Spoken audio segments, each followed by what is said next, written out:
मैं विपिन कुमार। साथियों, मैंने एक शॉर्ट वीडियो के माध्यम से आपको सूचित किया था कि हम लोग एक ऑनलाइन प्लेटफॉर्म स्टार्ट करने जा रहे हैं। तो साथियों, उसी क्रम में आज हमारा पहला वीडियो है। आज हम भारतीय राज्य व्यवस्था का अध्ययन करेंगे, तो स्टार्ट कर रहे हैं आज इस सब्जेक्ट को। तो साथियों, सबसे पहले हम देखते हैं आज इसका इंट्रोडक्शन। बेसिकली इंट्रोडक्शन में हम कुछ बेसिक चीज़ों को समझने का प्रयास करेंगे, जहाँ से क्वेश्चन आपके एग्जाम्स में कई बार बनते हैं। तो आइए साथियों, हम स्टार्ट करते हैं। कुछ महत्वपूर्ण शब्दावलियाँ होती हैं जो कि सामान्यतः हमें नहीं समझ आता है कि उनका मीनिंग क्या होता है, और वहाँ से क्वेश्चन कई बार पूछे जाते हैं। तो इसमें हम देखेंगे सरकार के स्वरूप। सरकार के स्वरूप देखिए, विश्व भर में किसी भी एक ही शासन प्रक्रिया को नहीं अपनाया गया है। अलग अलग देशों में अलग अलग शासन पद्धतियाँ अपनाई गई है। ठीक है, तो कुछ जो बेसिक हैं, जो बहुत ज़्यादा इंपॉर्टेंट है और जहाँ से क्वेश्चंस कई बार पूछे जाते हैं, उन्हें हम समझने का प्रयास करेंगे। ठीक है, शासक सरकार के स्वरूप। तो इसमें देखते हैं हम सबसे पहले लोकतंत्र, डेमोक्रेसी। लोकतंत्र किसे कहते हैं? देखिए, लोकतंत्र के बारे में जो अब्राहम लिंकन ने एक परिभाषा दी थी कि जब कुछ लोग अपना शासन अपने ही ऊपर अपने ही द्वारा चुने हुए लोगों के माध्यम से करें, तो ऐसी शासन पद्धति को बोलते हैं लोकतंत्रात्मक शासन व्यवस्था, डेमोक्रेटिक गवर्नेंस सिस्टम। लोकतंत्र किसे कहते हैं? देखिए, लोकतंत्र एक ऐसी शासन व्यवस्था होती है जिसमें कि कुछ लोग अपने ही माध्यम से, अपने ही बीच से कुछ लोगों को सरकार चलाने के लिए चुनते हैं। इसको हम यदि देखें तो जैसे कि किसी भी देश में दो बड़े मुख्य पद होते हैं। एक तो होता है राज्य प्रमुख, राज्य का प्रमुख, और दूसरा पद होता है सरकार का प्रमुख। ठीक है, इन्हीं दो टर्म्स को आप ध्यान रखिएगा। एक तो होता है राज्य का प्रमुख, एक होता है सरकार का प्रमुख। राज्य का मतलब यहाँ पर एक देश से है, एक कंट्री से है, ना कि किसी प्रांत से है। जैसे उत्तर प्रदेश, मध्य प्रदेश, राजस्थान, ये मत समझिएगा। राज्य का मतलब यहाँ पर एक कंट्री से है, एक देश से है। ठीक है, तो देखिए, लोकतंत्र किसे कहते हैं? लोकतंत्रात्मक व्यवस्था ऐसी व्यवस्था होती है जिसमें कि जो आपका सरकार का प्रमुख है, जैसे कि हमारे देश में प्रधानमंत्री है, सरकार का प्रमुख।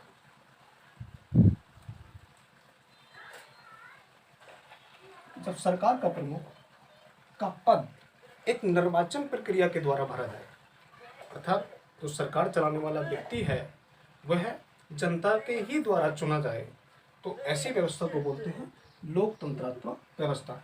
विश्व में बहुत सारे देशों में, लगभग सभी देशों में ये प्रक्रिया आज लागू है। इसके एग्जाम्पल हो सकते हैं आपके भारत। ठीक है, और दूसरे इसका एग्जाम्पल हो सकता है जैसे कि आपका भारत के साथ साथ आपका अमेरिका या फिर ब्रिटेन। इन सभी देशों में लोकतंत्रात्मक व्यवस्था है। ठीक है, भारत जो है विश्व का सबसे बड़ा लोकतंत्र है। ये क्वेश्चन पूछा जाता है कई बार कि विश्व का सबसे बड़ा लोकतंत्र, तो वो भारत है। और विश्व का सबसे पुराना लोकतंत्र वो अमेरिका है। ठीक है, लोकतंत्र। दूसरा टर्म देखते हैं हम, गणतंत्र, रिपब्लिक। गणतंत्र किसे कहते हैं? देखिए, गणतंत्रात्मक शासन पद्धति एक ऐसी पद्धति होती है जिसमें कि जो राज्य का प्रमुख है, लोकतंत्र में हमने देखा था सरकार का प्रमुख, लेकिन यहाँ पर क्या है? राज्य का प्रमुख, मतलब देश का सबसे बड़ा पोस्ट, जैसे कि आपका प्रेसिडेंट है, राष्ट्रपति है। जब किसी भी देश में जो राज्य प्रमुख पद है वो एक निर्वाचन प्रक्रिया के द्वारा भरा जाए, राज्य का प्रमुख, जब राज्य के प्रमुख के पद के लिए एक चुनाव प्रक्रिया अपनाई जाए, चाहे वो प्रत्यक्ष भी हो सकती है या फिर अप्रत्यक्ष भी हो सकती है, तो ऐसी व्यवस्था को बोलते हैं हम गणतंत्रात्मक व्यवस्था। इसके एग्जाम्पल हो सकते हैं आपके, देखिए जैसे कि भारत है, भारत में जो हमारा सबसे बड़ा पोस्ट है राष्ट्रपति का, उसके लिए चुनाव कराया जाता है। या फिर आपका अमेरिका है, यूएसए है, यूएसए में जो सबसे बड़ा पोस्ट है वहाँ पर प्रेसिडेंट, उसके लिए प्रत्यक्ष चुनाव होता है, लेकिन भारत में अप्रत्यक्ष चुनाव होता है। ठीक है, देखिए आगे थर्ड है आपका राजतंत्र।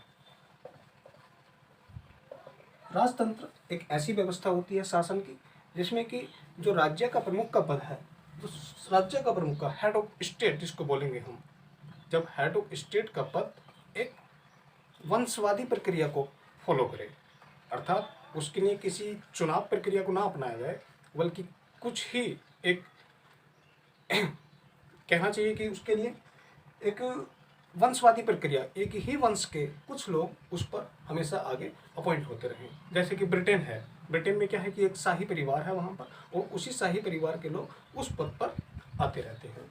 ठीक है, तो यहाँ पर जो राज्य का प्रमुख है, राज्य का प्रमुख, राज्य का प्रमुख कैसा हो, वंशवादी हो।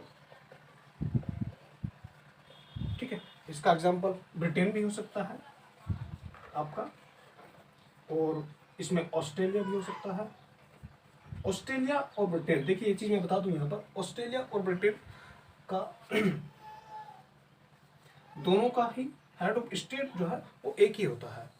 मतलब जो ऑस्ट्रेलिया था वो भी ब्रिटेन का कॉलोनी रहा है, लेकिन जब ऑस्ट्रेलिया पूरी तरीके से स्वतंत्र हुआ तो उसने ब्रिटेन के हेड ऑफ स्टेट को, मतलब ब्रिटेन की महारानी या वहाँ का महाराजा, उसी को अपनी देश का पूरा सबसे बड़ा पद मान लिया। यही चीज़ न्यूजीलैंड ने फॉलो की है, लेकिन वहाँ का जो सरकार है वो सरकार अपनी खुद चलाते हैं, सरकार के मामले में पूरी तरीके से संप्रभु है।